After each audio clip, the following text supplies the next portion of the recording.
All right, we are back with more Please Be Happy. In the last one, we found the kid who's some kind of fabled. We don't know exactly what. I guessed a ghost. But this was before we actually got to look at them, and now I'm like, I don't know. I don't know. So we're gonna talk about it with Juliet today, and we're gonna figure stuff out potentially. So yeah, with that being said, I'm just gonna scoot this down over. I'm also gonna scoot in more, so I'm actually a little bit closer to the microphone. There we go. Also, why is it not tracking my mouth anymore? It's been struggling today. I don't know why. I mean, I kind of had to, like, move my stuff to plug my computer back in, my display back in. I had to move, like, my camera off of it, but I'm pretty sure it's, like, in the exact same spot it was before, but I probably need to fix it between episodes. With all that being said, let's just go ahead and jump on into it. Juliet's waiting with a smile to greet me for breakfast. Good morning, my love. Did you sleep well? Morning. Actually, you'll never guess what happened. I tell her about the events of last night. As I expected, Juliet seems more concerned about the girl's condition than she is the stolen food. Worry creases her brow as she served us our meal. Did you see a blanket with food on it when you got home? No, I didn't. So I suppose she must have returned at some point then. Yeah. I look around the room. Once again, it's impossible she's right here with us, but not revealing. It's possible she's right here with us, but not revealing herself. Maybe I'll see her again. If I do, what should I say? I'm not entirely sure. I can only imagine that a child who has to steal food is living with difficult circumstances. But without knowing what those are, it's hard to say how we could help her. Or if she even needs help. That as well. Of course, Juliet goes straight to offering assistance without even having to think about it. That's basically where my thoughts were heading too, though.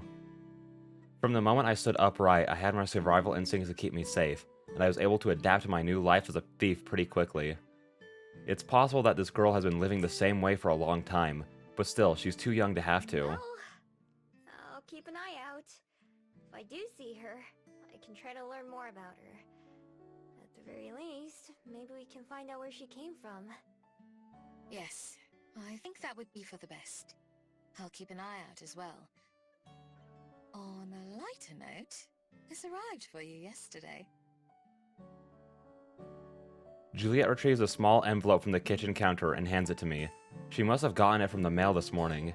I take it and look over the names. It's the first time I've ever seen something addressed to me. It's from Cello! Hey! Oh, that's so cute! Juliet nods happily. I'd forgotten all about my promise to keep in touch with her. I'm glad she remembered. I used a nail to carefully open the envelope and slide out the folded paper inside. How have you been? Life here in Amarina has been very busy ever since we got back from our trip. First of all, you and Ms. Juliet might be glad to know that we got a perfect score on our project. Even our teacher said that she learned a lot about Wellington. It was a little embarrassing to put on a play like that, but I had fun in the end. I think Pippa did too, although she would never admit it. And of course Armand had a great time. He can't stop talking about how he'd like to visit Wellington again. If you see him arrive on the library's doorstep, please take good care of him. For some reason, he and Pippa only seem to be able to remember Ms. Juliet. I guess that probably doesn't surprise you, though. I promise that I won't forget, at least. Since coming back to Amarina, I've been trying to find a special place that makes it feel more like home. Although I'm still looking, I've seen a lot more of the town than I would have otherwise. I still miss the ocean, but I'm learning to love the rivers and canals more. If you ever come to Amarina, you'll have to try riding one of the gondolas. Usually I prefer swimming, but being on one of the boats is nice too. One of the companies that runs them even has a cute cat mascot, and he'll let you pet him if you're nice. Oh, that'd be so I hope that precious. you'll Oh my join us gosh. too. I'm looking forward to hearing about anything exciting that's happened. Please say hello to Ms. Juliet for me, and Happy New Year to both of you. Your friend, Aww. Cello. Oh, that's so wholesome. Oh, I love that. Also, is she voiced by, like, an actual, like, kid actress? Like, It sounds really convincing, if not. That's all I want to say. Also, I love that she actually, like, I love that it actually came back up. I was kind of thinking that might be something that, like, gets dropped or something, or just not brought up again, or maybe to be, like, mentioned in passing, like, oh yeah, and I received a letter from Cello, and I read it, and it was very good to hear that she's doing good. But I wasn't expecting to actually, like, be a letter that we got, and it was voiced and everything. Like, normally when that text box pops up, I was like, all right, crack, all right, let's get to reading, baby. But then it was voiced, I was like, oh, I could just sit back and not have to do anything. That's crazy. When I'm finished reading, I tuck the letter back into its envelope so it won't get damaged. She says she's doing good. They got a good grade on their project. She also wanted me to tell you hello and Happy New Year. That's very sweet of her. I'm glad to hear their play was well received. Me too. She also said she's starting to like the town she lives in more too. Having some time away probably helped give her a bit more perspective. It's nice that she's finally settling in. I put the letter safely in my pocket so it won't get damaged. I'll write a reply when I can. Our food has gotten a little cold because of all the talking, so we eat quickly before it gets much later. After that, it's time to start work and the rest of our normal routine. Between my upcoming call this evening and the mystery of the hiding girl, there's a lot on my mind, and I'm sure on Juliet's too. Still, even though the hours pass by slowly, I make it through another day until it's almost time for my call. Okay. Thighs engage. If you don't remember, I'm using my thighs to click my feet pedals because my legs are getting a little tired and I don't want to use my hands at all for this. So I'm giving my arms the proper rest that they need so I can get back into the swing of things finally. I can't believe, like, this all started for me, like, the tendonitis thing started before I started playing this again, and that was, like, freaking December 20th, I want to say, is when I started playing this game again. And like this has been going on for like a month since before then. It's like, and it's still going now. It's still going now. On February 18th, I'm still like recovering from it in like physical therapy and stuff. It's crazy. It's a lot. Yeah, I'm looking at my camera now, and I definitely need to move it over. Anyways, when it's finally time for my meeting, Juliet helps me get set up on her computer and then lets me take it to my room. Okay, yep, nope, thighs engage. So yeah, I'm using my thighs to click my feet pedal so I don't have to use my legs, and my legs can get the proper rest before I go back into my work week. And then I'm letting my hands rest so then they can get back to full power, baby. That's my plan. That's my plan. And honestly, I might even be able to work a little bit like this to give my legs, like my feet and shins and knees, a little bit of an extra break, honestly. Like, probably not like too much, but like I could probably like, because I have work tomorrow, so I could probably do like tomorrow like this, you know, and then maybe like the few days after that I could do it again just to give my shins and knees and feet a break, you know what I mean? I think that's a pretty good plan. Gosh, I'm so smart and intuitive, and I'm just great at things like this. I find ways to still work and do the things I want to do without damaging myself further. And like this, it feels like it's giving my like legs like a workout, but it's not like straining anything or like going to damage anything kind of way. Like with my shins, I'm like, oh, this feels like it could like cause some damage, so I should probably take a break from it. But with this, it's like, no, it's just kind of burning a little bit, like when you're like lifting weights essentially, or just doing any kind of exercise. So it doesn't really feel bad. And definitely while I'm working, I won't have to be clicking like this fast, so there'll be like smaller breaks between it. So I'd be like fine. You know what I mean? I think I could do this. Oh yeah. Dude, I can't wait to have my hands back. Of course. I just keep thinking of like all the things I want to do. Like, I keep sitting down to want to draw, and then I'm like, oh wait, I can't. And then I sit down to want to write, and I'm like, oh wait, I can't. And I tried doing like some voice recording stuff, like reading, like talking out loud for my writing, and like voice recording it with my phone, if that makes sense, like text-to-speeching it. It doesn't work too well. Not only does my phone constantly mess up what I'm saying, and I know I don't talk the clearest, which I need to work on, but like I just find like I don't write as well, you know? I feel like I'm just like less organized when I'm just talking. Even I wouldn't say less organized, like I think I'm just like less precise, which is weird because I feel like normally when I'm like talking specifically to somebody else, I can like speak pretty well and explain things well. But I was trying to write a review for Silent Hill, the short message that came out not too long ago. Because I'm like, you know, it's interesting, and I've never played a Silent Hill game before, so I kind of want to do it. And so I was like, I kind of want to write more reviews and actually get stuff going on for that stuff. So I'm like, you know, I can't really do anything else. I might as well. Like, I had like a free like 20, 30 minutes. I was like, yeah, I'll just do this. And then it did not turn out well. It's a pretty terrible review, so I didn't record any of it. Oh. So yeah, I just can't wait to get back to like functioning. Hang on.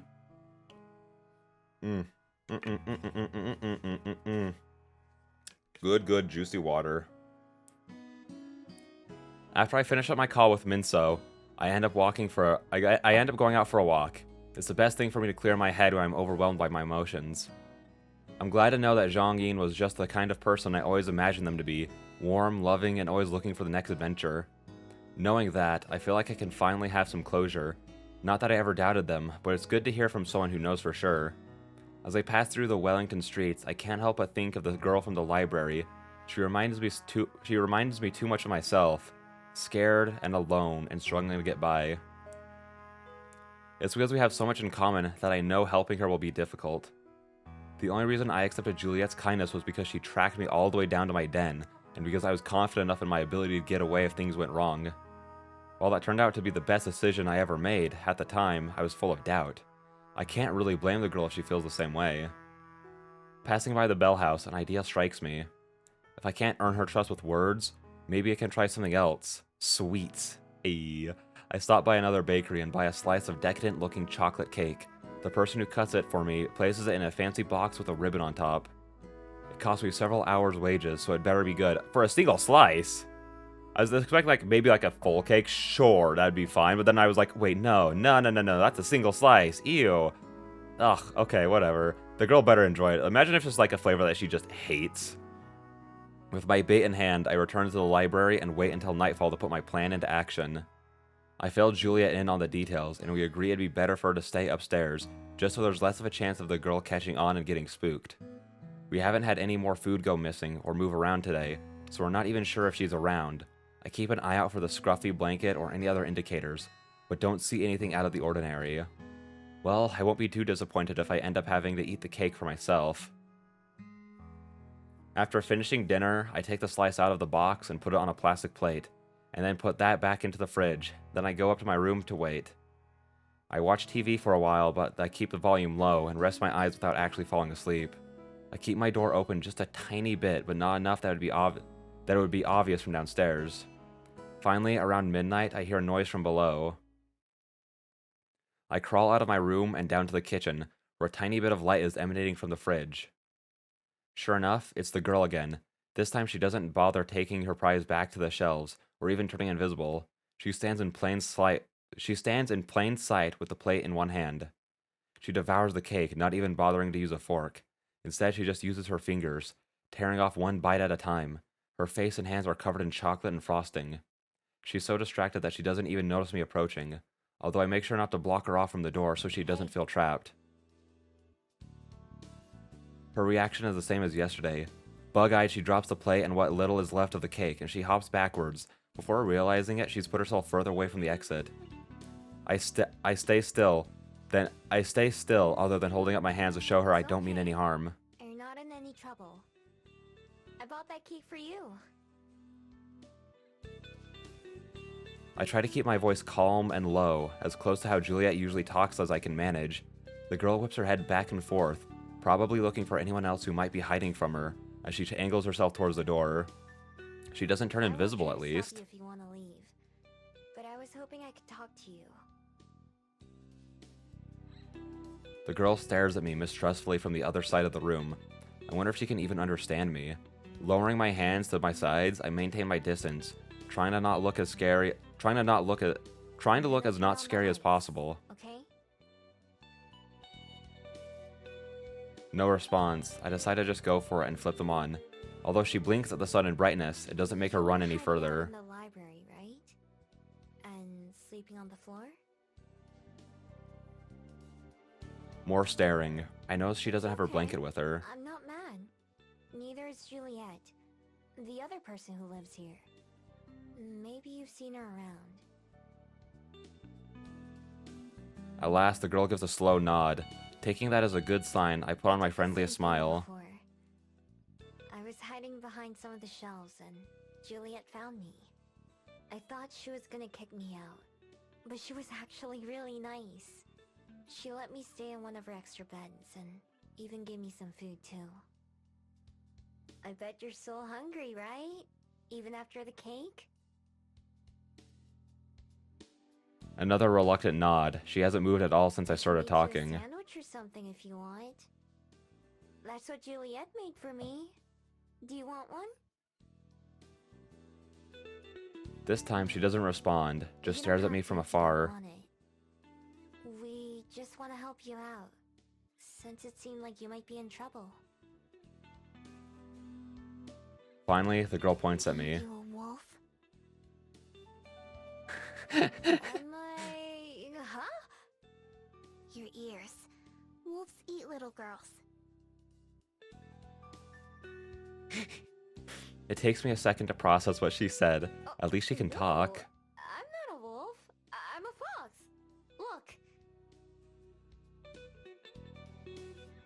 I hold out my arms and I hold my arms out and transform, shifting into a fox.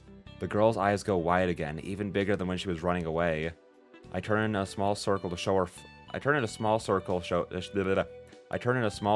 show her, fluffing out my tails, but I don't get any closer. Then I change back. I've never eaten someone. Promise. The girl watches me, trying to decide if she believes me or not. Even though she's so young, I can imagine what she must be thinking and feeling right now, trying to weigh up the dangers of sticking around versus just getting out while she can. I couldn't really blame her if she decides not to trust me. Even though I'm being honest, there's no way she could know that for sure. It's a dangerous world out there. Watch. Taking a deep breath, she puffs out her cheeks and then disappears from sight. That's really cool. Bet it comes in handy a lot, huh? She reappears a few steps away from where she started. Before I She started nods. living here, I had to steal all my meals too. I would have loved to be able to turn invisible like you can. She nods again. I can see her relax a little bit, slouching her shoulders. Although I'm sure she'd slouching her shoulders. Although I'm sure she'd still take off if I made one false move. I decide to keep going and stop if she seems like she gets My uncomfortable. name's Miho. What's yours? Lyra. Lyra. That's a nice name. Do you want me to make you that sandwich? You can Swallowing, come she with licks me, her lips. Or I can bring it to you out here. Why? Why what? Why are you being nice to me? Looking at her face, I can see the conflicting emotions. The desire to say yes while also being so uncertain. I probably asked Juliet that same question back then. Someone was nice to me once. More than once, actually. They helped me out when they didn't have to. Even after I stole from one of them. I'll bet you were only stealing food and hiding because you have to, right? I know how that feels.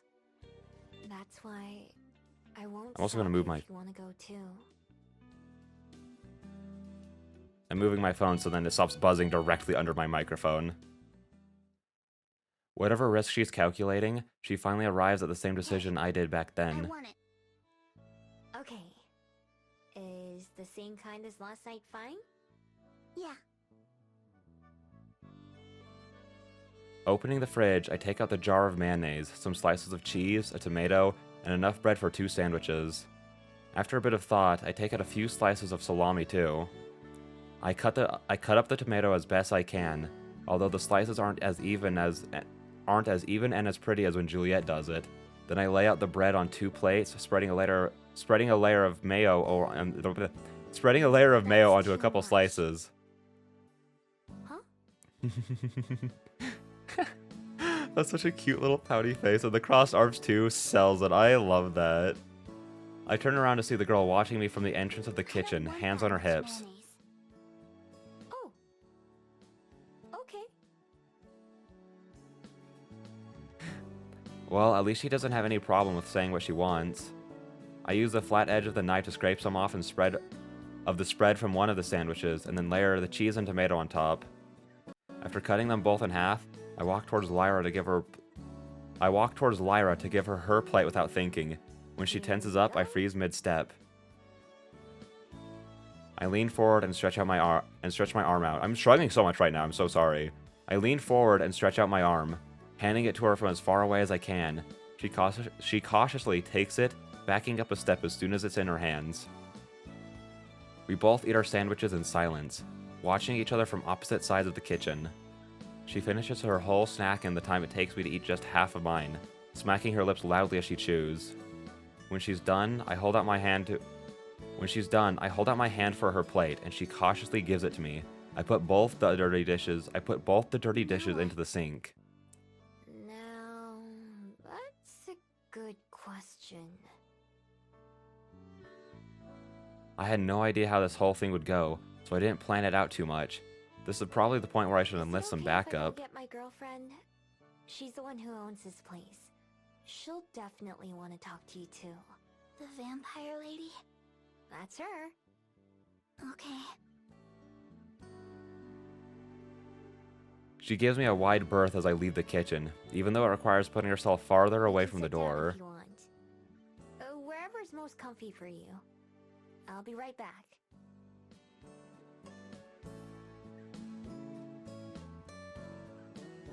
I head up to Juliet's study, where the door swings open as I approach. She's waiting for me on the other side. I step through and she closes the door behind me. I'm not sure if pointy ears helps Lyra to hear better, but just in case I keep my voice low. And I've been talking for a bit. Her name's Lyra. She said she's okay if you come down too now. The vampire lady heard. You handled that marvelously, dear. Thanks. Yeah, she did. I just tried to think about what you would say for the most part. It helps that I know how she probably feels right now. I'm sure your sincerity helped a lot. For what it's worth, I don't think I could have done any better. Oh, I don't know about that. You're a lot better with words than me. Words aren't as important as intentions. And I'm sure she could tell that yours were good. What do you think we should do now? I didn't ask, but I'm not sure if she has anywhere else to go. Let's go downstairs and talk to her. I have an idea for tonight, at least. I follow Juliet back to the kitchen, where Lyra's taken a seat at the dining table. She tenses up as we approach, but Juliet also Good keeps a evening, respectful Lyra. distance. My name is Juliet. It's nice to meet you. Miho told me the two of you spoke for a while. Would it be okay with you if we sat down as well? Eyes flicking from me to Juliet and back again, Lyra eventually nods. Juliet and I pull out chairs as well and sit next to each other on the other side of the table from the kid. If I asked you a couple of questions? You don't have to answer anything you don't want to. Okay. Thank you. Would I be correct in assuming that you've spent a few nights sleeping in the library? Yeah. I had a blanket, but it's lost now. I see. If I may ask, does your family know where you are? Ain't got one. You don't have a family? Is there anyone that you live with?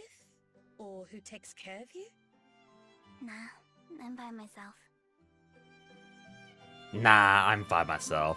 I just like the nah. Is The nah. there somewhere that you live? Or usually stay at? Not anymore.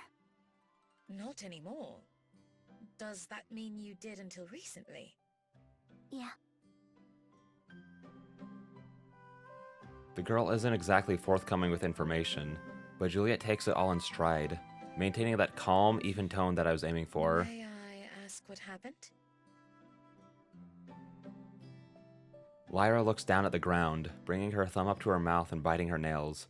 Now that it's not a yes or no question she's being asked, she seems less inclined to You don't have answer. tell me. But if there's someone out there who may be worried about you, then wouldn't it be nice for them to know that you're safe? There ain't. I left. As in, you ran away? Yeah. They were bad.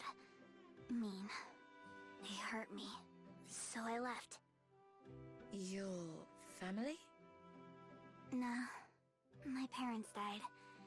They were people who said they'd take care of me, so I had to live with them. Nobody asked me. But they didn't care about me. They told me that. Juliet and I exchange a look. Lyra says all these things so matter. Lyra says all of these things so matter-of-factly, I'm still looking so at the sorry ground. to hear that. Both about your parents and the awful situation you were put in. I'm very glad you were able to get away. Really? You believe me? For the first time, there's a flash of excitement from the girl. It's impossible to know if she's telling the truth, but we don't have any reason to doubt her. At the very least, it would make sense why she's so I don't see skittish. why I shouldn't. I tried telling people, but they didn't listen. Said I was making it up, but I'm not. For the first time since I started talking to Lyra, she raises her voice empathetically. Her fists are clenched, and she looks at both of us like she's trying to see if we mean what we say. Plenty of mean people too. I know how awful they can be. Her sharp glare slowly dissolves as two big tears well up in the corners of her eyes. Her Nobody lower lip ever quivers. believes me. There. You're safe now. We believe you. I expect her to start crying, but Lyra manages to keep it together. She wipes away the tears and then goes I back won't to go glaring. there. No one can make me, so don't even try. We wouldn't dream of it. Can you tell me if you came from around here, though? I got on a bus and rode for a long time. I knew this was a big city, so I came here. I see. I know that neither Miho nor I want to make you go back somewhere you were hurt, or do anything you don't want to. We also don't want you to have to worry about finding somewhere safe to spend the night, or finding food. If you'd like, there's an extra bed here that you can use, so you don't have to sleep on the floor.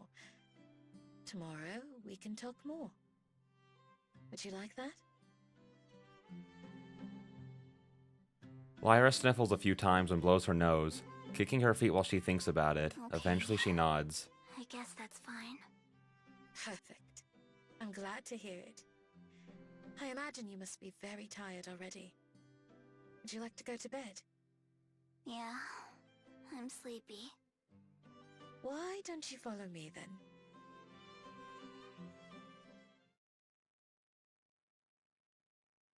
Juliet exits the kitchen, and after watching her for a bit, Lyra follows after. I make my way up behind them both as Juliet passes by her study and down the hallway. I realize her intentions right as she stops outside one of the doors that I've never seen opened. Juliet retrieves a key from one of her pockets and uses it to unlock the door, which swings open with a creak. It reveals the bedroom. Is this gonna be like really sad? Is it gonna be Cosette's room? A well-made bed with green cover sits in the corner beside a desk, and dresser with a mirror. A shelf of book leans against one wall, across from a window with the curtains over it. Dust permeates the room, which must have been untouched for years. Juliet goes and fetches some rags to wipe everything down, and deftly changes the pillowcases and sheets with Lyra, while Lyra and I stand nearby. I would offer to help, but I think she'd be faster without me. When the room is ready, she faces Lyra with a Do you smile. need extra pillows or blankets? Lyra shakes her head, eyes fixed on the bed rather than on Juliet. She walks towards it like a zombie. I wonder how long it's been since she Miho and slept I somewhere will bid you comfortable. good night then, and see you in the morning. Would you like me to leave the door open? She nods as she climbs into the bed, poking the pillows as if checking to see if they're real. She doesn't pay us any more attention as we leave the room, already halfway asleep by the look of it. The two of us go back to my room, standing in the doorway. This has turned out to be a much more eventful day than I expected. Yeah, me too. I figured she had just run away from home or was playing a prank or something. I wasn't expecting her to have had such a rough life already. Indeed. I felt my heart break at her words, sparing as they were. You never could resist helping out someone who needs it, huh? It's true. So far, those have been some of the best decisions of my life. Juliet leans in and kisses me. As we wrap our arms around each other, I know we're both thinking the same thing. There's going to be a lot to talk about tomorrow. When we part, Juliet presses her Shall forehead we against resume mine. this in the morning, then? Yeah, sounds good.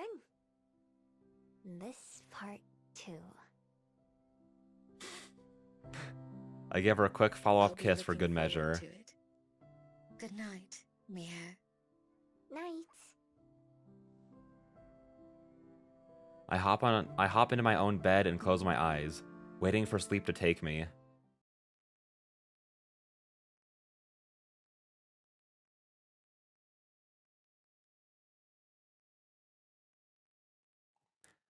When I wake up, the first thing I do is... Sorry, I got a text. Sorry, I need to stop. I need to, like, find a way to, like, just, like, turn off all notifications. Like, I could just put it to, like... Oh, I could just put it on Do Not Disturb whenever I record. That probably wouldn't be a bad idea. I should probably start doing that. When I wake up, the first thing I do is tiptoe down the hallway and poke my head into the room where Lyra is staying. Tucked beneath all the blankets, I can see a splotch of blonde hair against one of the pillows. She's still fast asleep. I wouldn't have been surprised to find she'd left in the middle of the night. Being careful not to disturb her, I go downstairs to the kitchen where Juliet's sitting at the Morning. table. Good morning. Our guest is still sleeping. Yeah, I saw. Out like a light. Thought I would wait for her to get up before starting on breakfast, if that's all right with you. Fine by me.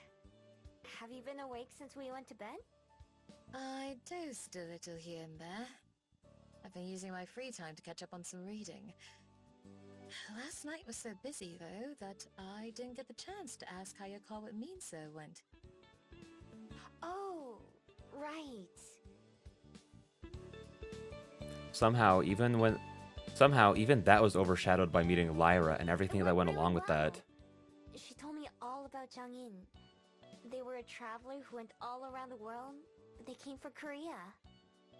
So the two of you have something in common, then? Yeah! Apparently they gave away lots of scrolls like mine.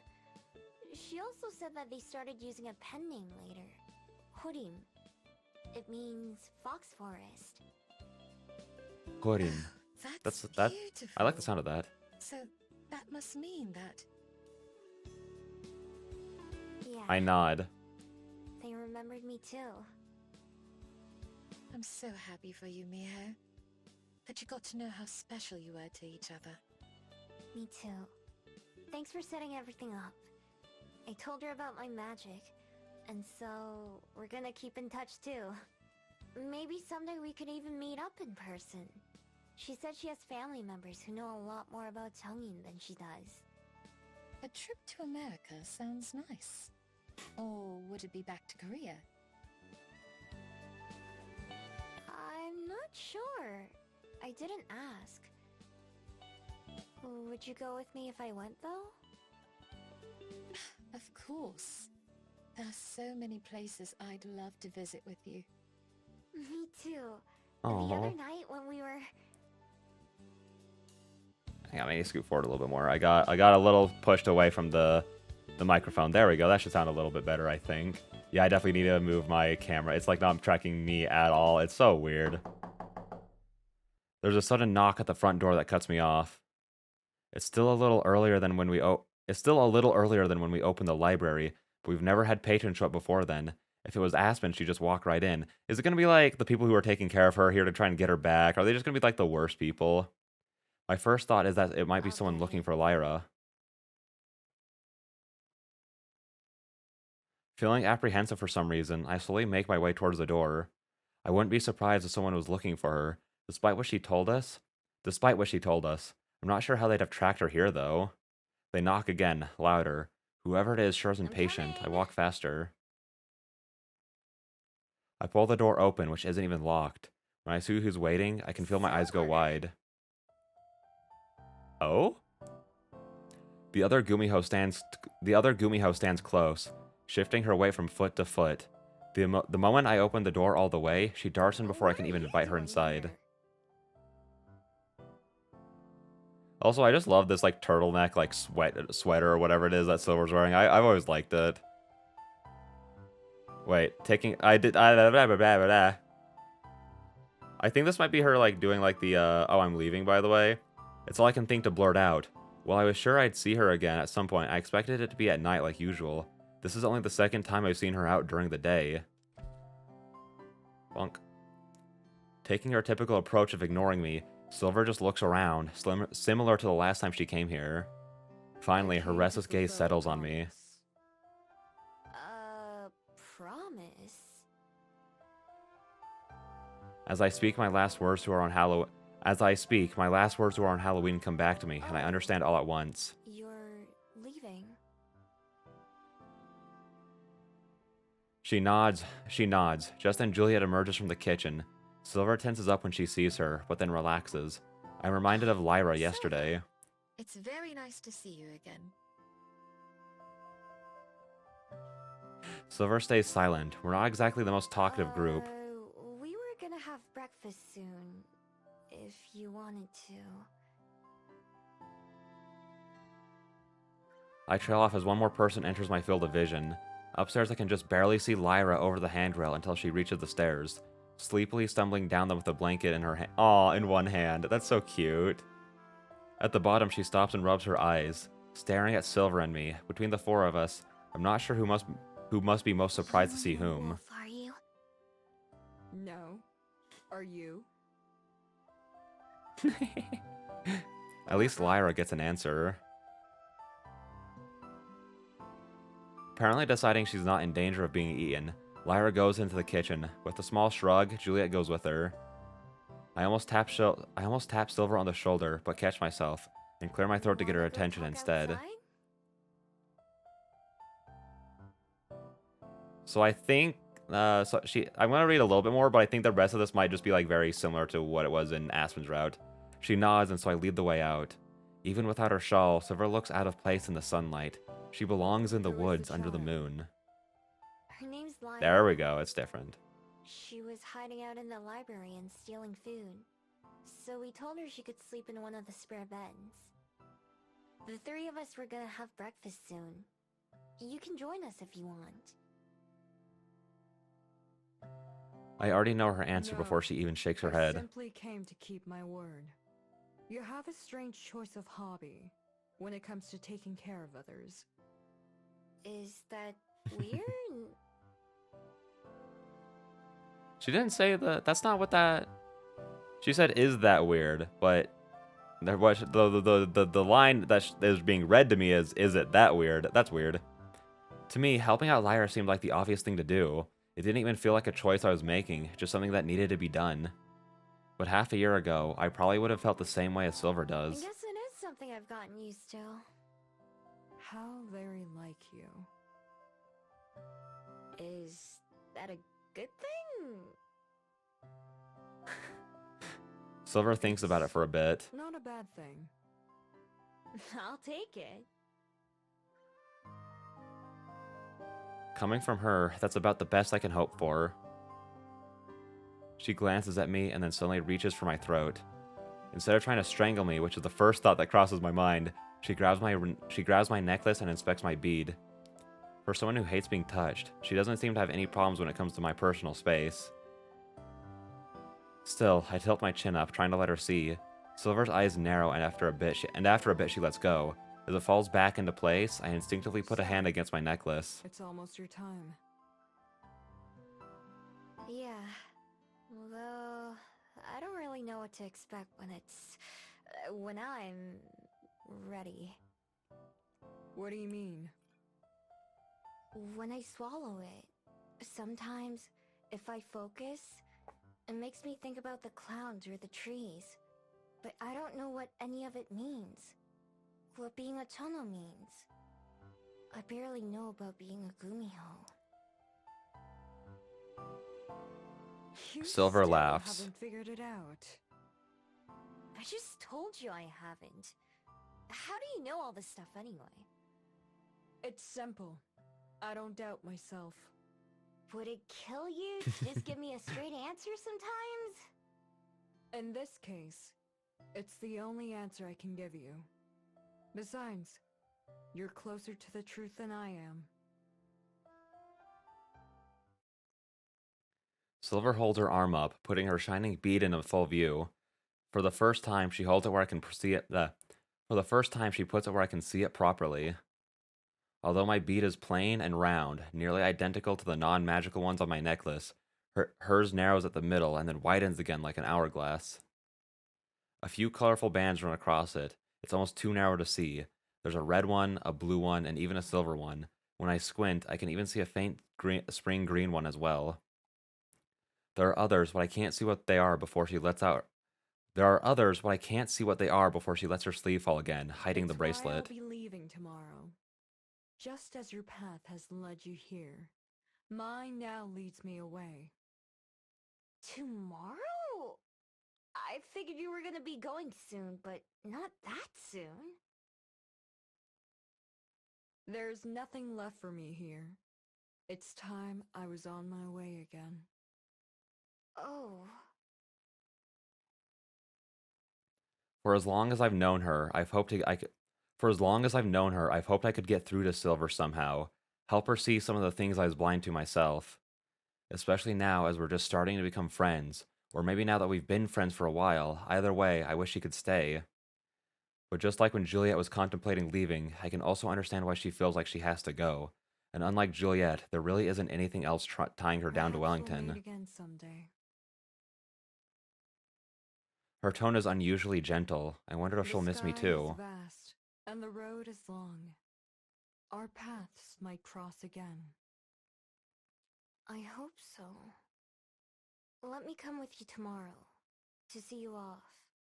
Please. Be happy.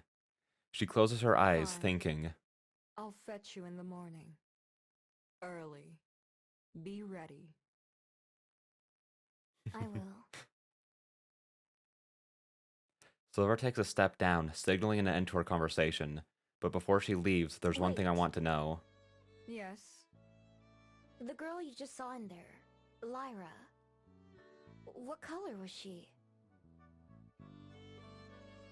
Silver's lips curl into a wry As smile. full of blue as I've ever seen. Oh. Almost before she's finished talking, Silver transforms. Her fur sparkles in the sun, looking less out of place than her clothes.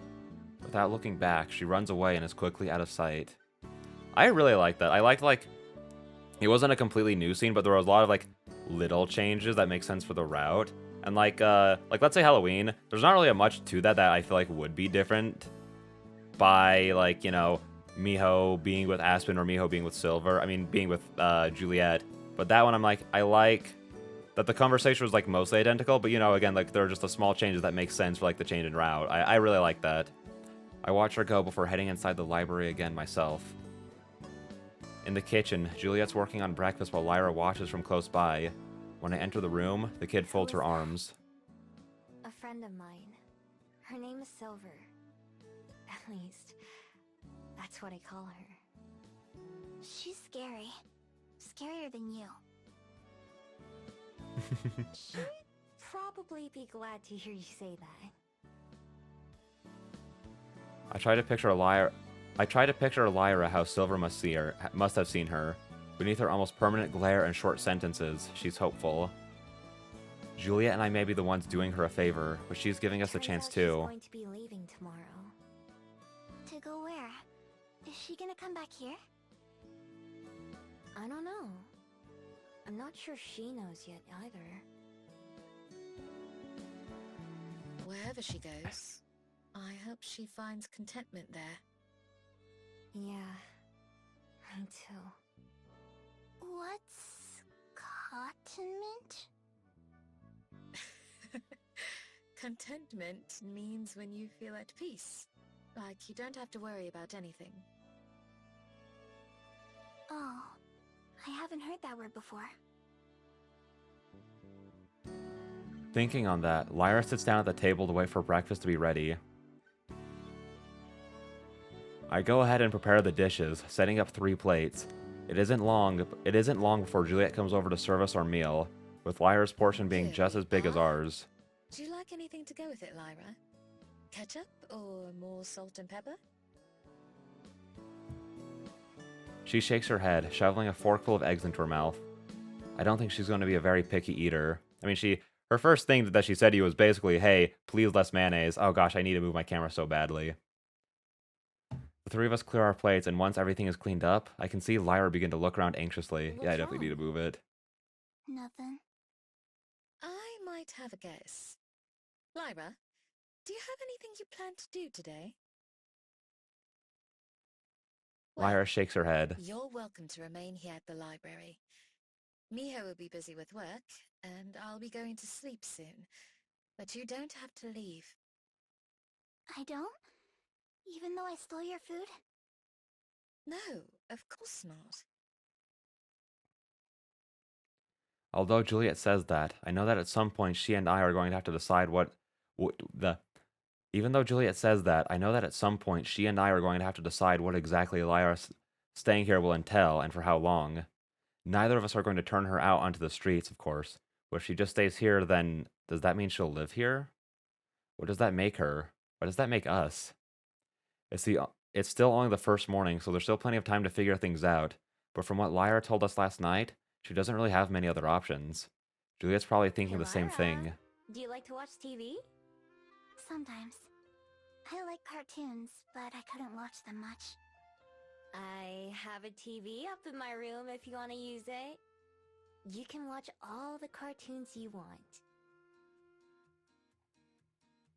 Her eyes get huge, looking more excited than when she was offered a place to stay. Is that allowed?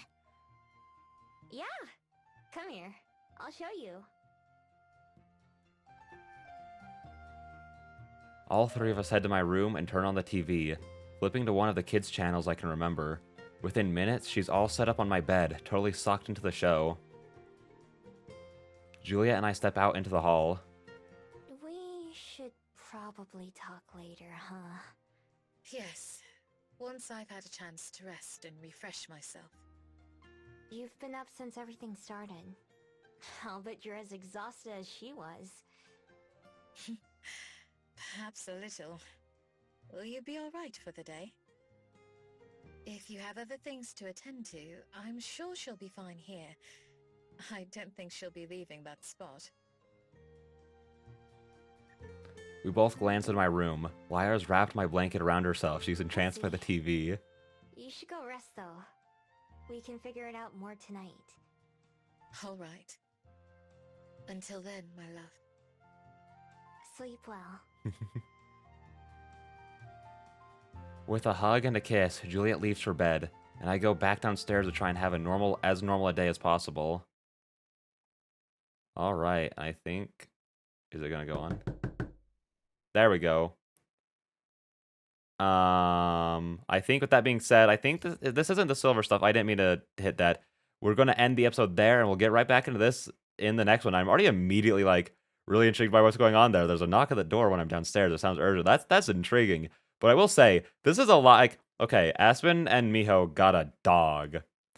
And as a dog parent myself, one who takes... Listen, I've been told, based on how good of a job I do at taking care of my dog, as good of a dog parent as I am, I've been told that I'm going to be a great dad, all right? That's what I've been told. But still, regardless of how much I love my dog, I do think that getting a kid, like at least adopting a kid, you know, is a little bit more interesting. Just a little bit more interesting of an idea. You know what I mean?